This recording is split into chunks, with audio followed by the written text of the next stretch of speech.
आप देख रहे हैं पब्लिक समाचार, पब्लिक के हक में।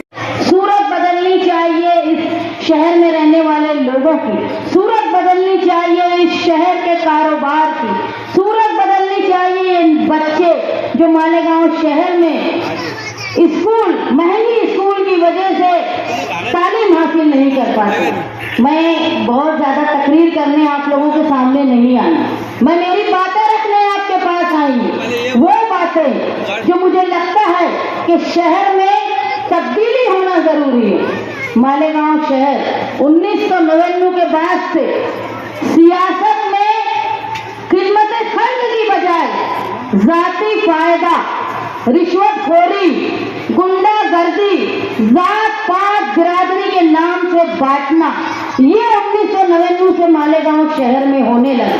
वरना 1999 से पहले मालेगांव शहर में जात की बुनियाद पर, बिरादरी की बुनियाद पर कभी इलेक्शन नहीं होता। मैं आप लोगों के पास ये बातें रखने आई हूँ कि अगर बिरादरी के नाम से आपके पास लोग वोट मांगने आते हैं तो उनसे ये सवाल करो, जब पुलिस या हुकूमत हमारे साथ जुल्म करती है, एक मिसाल देती हूँ मैं आपको 12 नवंबर की।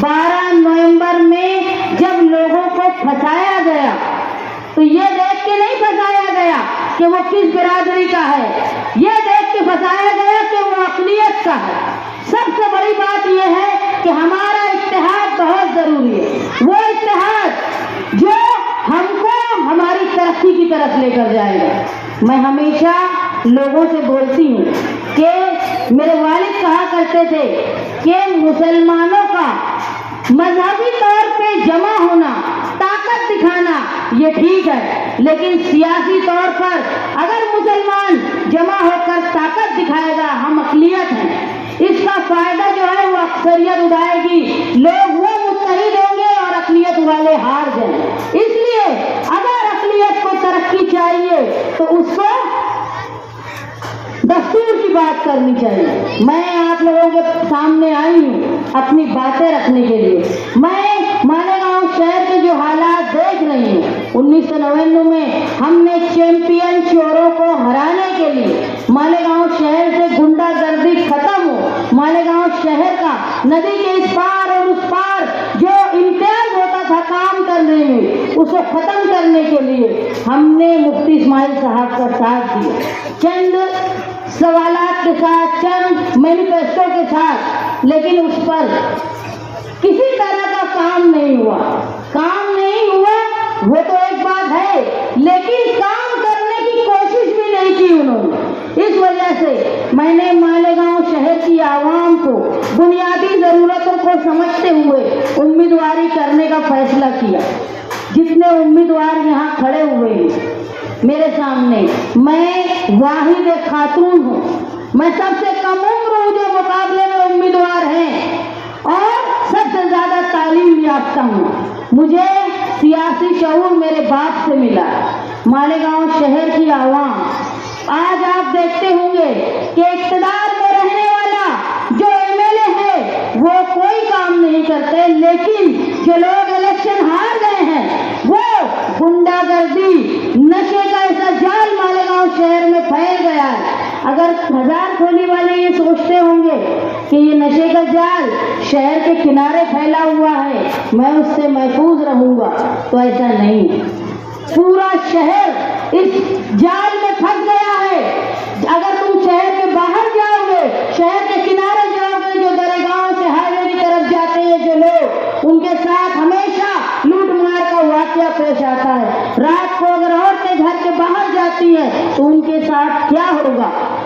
अगर किनारे की तरफ नशे का जाल फैला हुआ है तो शहर की कोई भी बस्ती, चाहे वो कच्ची हो, चाहे वो पक्की हो, चाहे तालीम याफ्ता लोग हो, चाहे जाहिल लोग हो, इस मुसीबत से कोई नहीं बच सकता। इसलिए आज वक्त है कि ऐसे लोग जो गुनहगारी को फरोग देते हैं उनको खत्म करने का वक्त आया है। मैं कल रौनकाबाद में घूम रही थी, वहाँ औरतों की सबसे ज्यादा मुश्किल ये थी कि वहाँ की औरतें ये बोलती थी कि हमको रात में घर के बाहर निकलने के लिए अल्लाह न करे ये हालात शहर के हर इलाके के हो जाए, लेकिन अगर तुमने नशे के सौदागर लोगों को, गुंडागर्दी करने वालों को रोका नहीं तो किसी का घर इस चीज से महफूज नहीं रहेगा।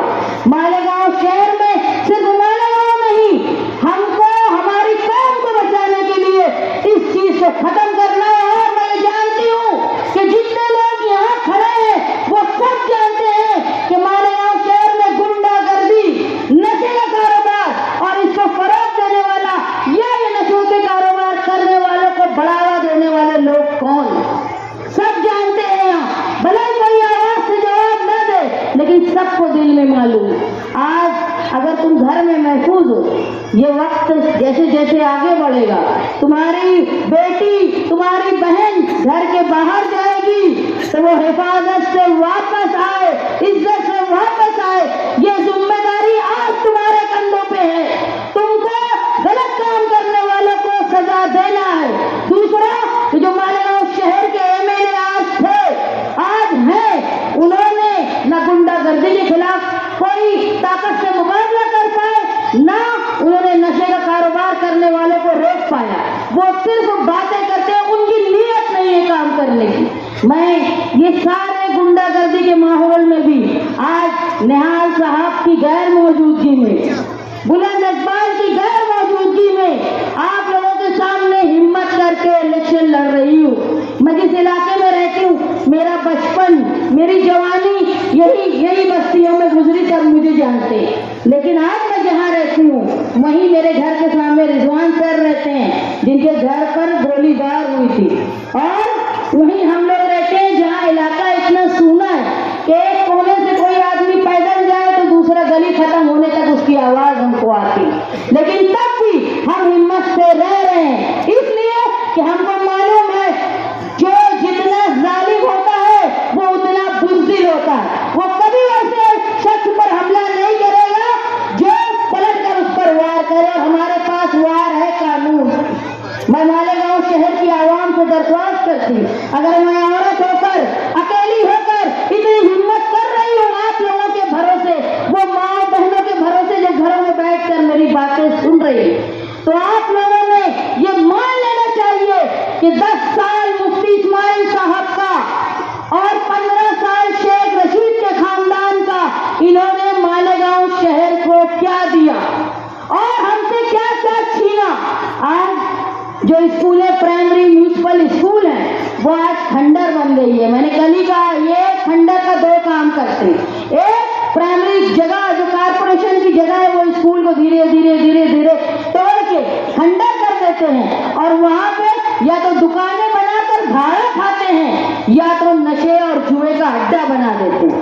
आप अपने इतराफ में देखो कि कहीं ऐसी चीजें हो रही है क्या, उसको खत्म करो, वरना तुम्हारे घर की बेटियों की, बहनों की इज्जत महफूज नहीं रहेगी। मैं जानती हूँ कि हजार खोली वाले मालेगांव शहर के दूसरे तरफ के लोगों को से ज्यादा जानते हैं कि किसकी क्या हैसियत है, किसकी क्या बुनियाद है। मैं मालेगांव शहर में बेहतर तालीम, जो बच्चे प्राइमरी स्कूल में तालीम हासिल इसलिए नहीं कर पा रहे हैं कि इतना खस्ता निजाम हो गया है और माँ बाप की हैसियत नहीं है कि प्राइवेट स्कूल में उनको डाले। तो इंशाअल्लाह आप लोगों का साथ रहा तो मालेगांव शहर की प्राइमरी म्यूनिसिपल स्कूल का निजाम हम वैसा बनाएंगे जैसा भिवंडी में रईस शेख ने बनाया।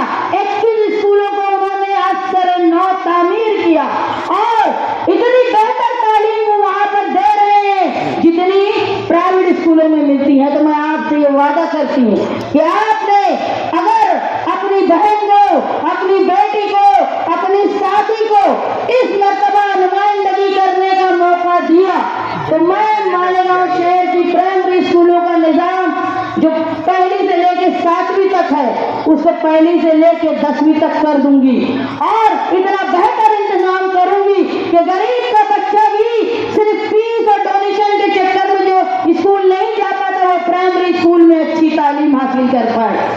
और जो मालेगांव शहर का कारोबार है, हमारी बैकबोन, हमारी सनत, पावर लूम, उसके लिए उसमें मुझे जो बातें समझ में आती है कि हमारे सूद के दाम जो बार बार नीचे ऊपर होते हैं, उसकी वजह से हमारी लागत ज्यादा और हमारा बेचते हैं जो हमें वो कीमत कम आती है।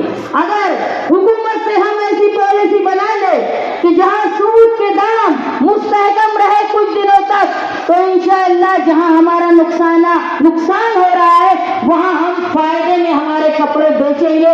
इसके लिए मैं कोशिश करूंगी।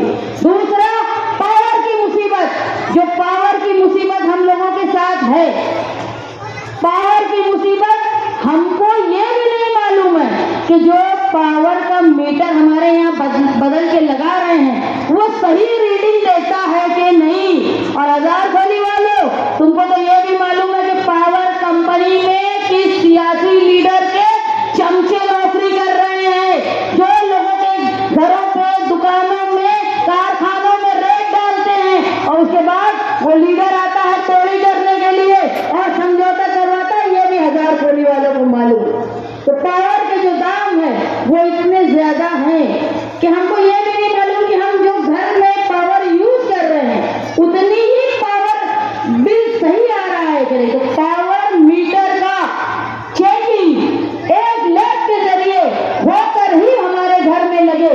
और जो अखिलेश यादव साहब ने कहा था कि यूपी में पावर कारखानेदारों के लिए, बुनकरों के लिए पावर बिल जो था वो फिक्स बिल था। एक लूम पर 65 रुपया पर डे, चाहे वो 2 घंटा लूम चले चाहे 24 घंटा लूम चले, 65 रुपया पर डे। वो सिस्टम हम लोग लड़ाई करके, ये कानून कोई हिंदुस्तान के बाहर का नहीं है, बहुत मुश्किल नहीं है कि हम लेकर आ रहे हैं कहीं विदेश से, ये हिंदुस्तान का ही कानून है जो बुनकरों की फलाह के लिए कोशिश करने का काम हम करेंगे। और जो लोग कारखानेदारी और ये सब से हट के नौजवान रोजगार हासिल करना चाहते हैं तो उनके लिए skill India, make in India, ऐसे कई कानून पॉलिसियां हुकूमत की है जिसकी बिना पर लोग अपनी स्किल के हिसाब से रोजगार हासिल कर सकते हैं। खास तौर पे वो माए बहनें जो घरों में बैठी हैं और रोजगार हासिल करना चाहती हैं, उनके लिए घरों में रोजगार देके अपनी मेहनत के हिसाब से जितनी मेहनत करे उतना पैसा मिले ताकि वो अपने बच्चों की बेहतर कफालत कर पाए। ये कोशिश मैं आपके साथ करूंगी। मालेगांव शहर में जो हमारा तहफ्फुज़ खतरे में है, जो 12 नवंबर का वाकया हुआ, एक मामूली से वाकये को ऐसा तूल दिया गया, ऐसी प्रेस कॉन्फ्रेंस पहले शेख आसिफ साहब ने और बाद में शेख रशीद साहब ने और उनके बाद मुफ्ती साहब ने ली और ये बताने की आज दोनों कोशिश कर रहे हैं कि हम 12 नवंबर में बचाने वाले थे। अरे तुम इतने सच्चे थे, 12 नवंबर में तुम्हारी नीयत अच्छी थी तो तुम हर जगह फोटो खिंचाते हो, हर जगह मैयत में, रेती में, कहीं एक मामूली स्लैब गिरता है वहां पे फोटो खिंचाते हो, एक अगर किताब कॉपी किसी को दिए वहां फोटो खिंचाते हो, अरे कोई तंजीम किसी को रिलीफ देती है वहां फोटो खिंचाते हो। जब 12 नवंबर में हुजूर की शान में गुस्ताखी का मामला हो रहा था, उसके खिलाफ एहतजाज करने के लिए तंजीमें जमा थी, उस वक्त ये दो लीडर क्यों नहीं आए? इनको पता था कि मालेगांव शहर में फसाद होने वाला है, क्यों ये लोग गैर हाजिर रहे? जिस पर पूरा शहर बंद हो गया, उस प्रोग्राम में ये क्यों नहीं आए? ये सवाल आपको अपने आप से करना है मालेगांव शहर के लोगों। और जो लोग इसमें गिरफ्तार हुए उनसे बिरादरी समझ के नहीं जेल में गए, वो इसलिए जेल में गए कि वो हुजूर की शान में गुस्ताखी के खिलाफ एहतजाज कर रहे थे। वो हर मजहब के लोग थे, हर बिरादरी के लोग थे, लेकिन उसमें मुसलसल साजिश है। सिर्फ एक मुस्तकीम डिग्निटी सियासी आदमी था, बड़ा नाम, जो जेल में गया और गिरफ्तार होकर नहीं गए, अपने खुद की प्रेस कॉन्फ्रेंस करके जेल में जाकर सुपुर्द पुलिस स्टेशन में खुद को किया। ये तो वो है कि लोगों पे हमला करवा देते हैं और ये समझते हैं कि हम बहुत बड़ी दादागिरी करेंगे, लेकिन जब पुलिस FIR और जांच का डर आता है तो वो बीजेपी के दलाल अजीत पवार के कदमों में गिर जाते। ये है इनकी बहादुरी। हजार गोली वालों, अगर कोई तुमको डराने की कोशिश करता होगा तो सबसे बड़ी मिसाल तुम्हारे सामने शान हिंद है, जो बिना वालिद की मौजूदगी के, बिना भाई की मौजूदगी के, जिसका शौहर जेल में रहा, उसके बाद भी अपनी दो बच्चियों को पालते हुए, संभालते हुए मैंने सड़कों में ये साजिश करने वालों के खिलाफ एहतजाज किया। अगर ये बहुत बड़े गुंडे थे, बहुत ताकतवर थे, तो मुझको धक्का नहीं लगा पाए। इनकी औकात नहीं है, इनकी ताकत नहीं है उस पर हाथ लगाने की जो इनका बाप हो। ये उनको डराने की कोशिश करते हैं जो इनसे डरते हैं। और शरीफ आदमी ये सोचता है क्या इनके मुंह लगना, ये समझते हैं हम बहुत बड़े गुंडे। ये गुंडे नहीं, ये बुज़दिल है।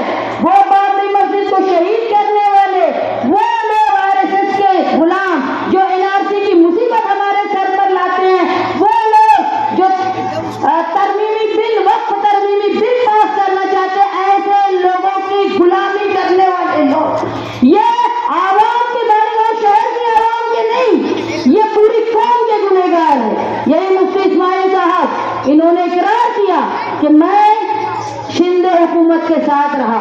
शिंदे हुकूमत वो थी जिसने हिंदुत्व के नाम पर शिवसेना से निकल के बीजेपी के साथ रहे, और ये हुजूर की शान में गुस्ताखी करने वाले महाराज के बाजू में बैठ के फोटो खिंचाता है।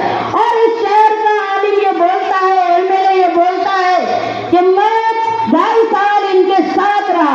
तो बोलो, ऐसे गुस्ताख रसूल के साथी के साथ हमको रहना चाहिए क्या? मैं किसी से जवाब नहीं चाहती, मैं तुम्हारे दिलों से जवाब चाहती।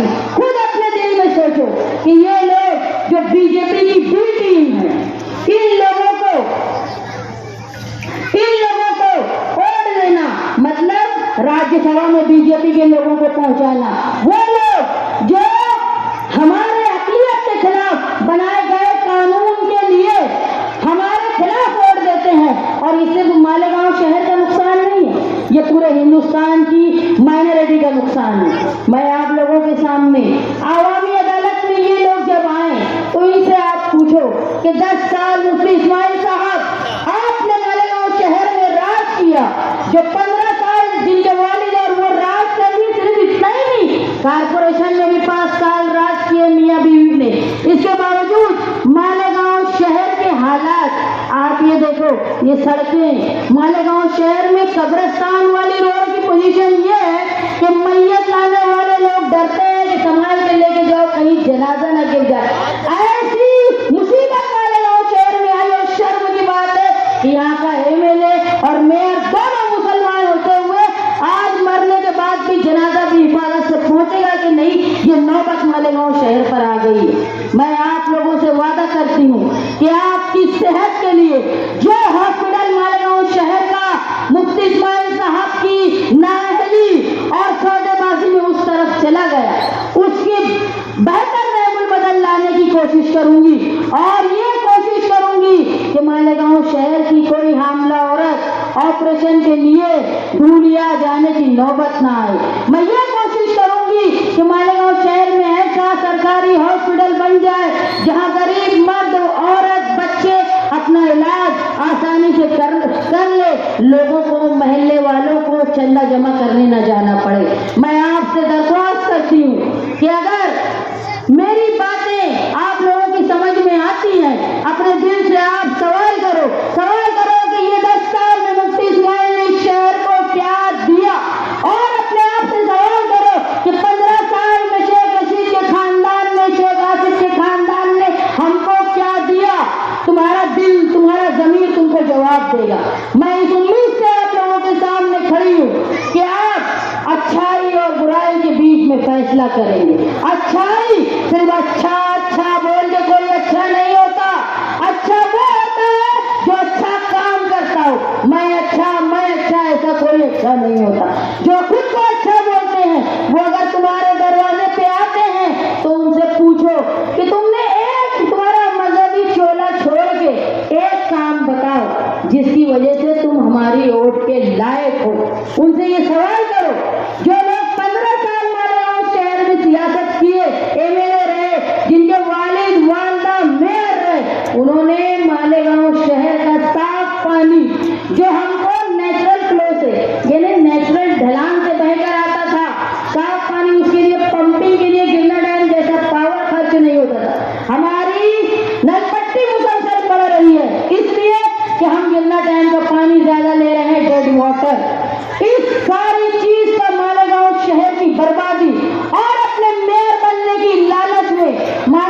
शहर का फंड जो 70% आवाम शहर का मशरकी हिस्सा मालेगांव शहर का नदी के इस पार का हिस्सा जो टैक्स देता है, वो टैक्स का पूरा इस्तेमाल नदी के वो पार दादा भूसे ने किया और ये लोग खामोशी से उनके सामने झुके रहे, सिर्फ इसलिए कि वो लोगों को मेयर बनने की चाहत। और मालेगांव शहर आज तक ये भुगत रहा है। हमारा हॉस्पिटल चला गया, हमारा फंड चला गया, हमारा पानी चला गया। और जब ये पानी, जब तक मालेगांव शहर की कारपोरेशन थी और हम लोग अवामी दबाव के जरिए इसको रोकते थे, तो गिरना हमने चंकापुर में जाकर, तलवार डैम पे जाके जो पानी की पाइपलाइन दाभाड़ी में थी, वो वही जनता दल वाले, आज समाजवादी के जो लोग हैं, वो लोग जाके पाइपलाइन निकाल लिया करते थे। लेकिन जब ये कारपोरेशन का टर्म खत्म हुआ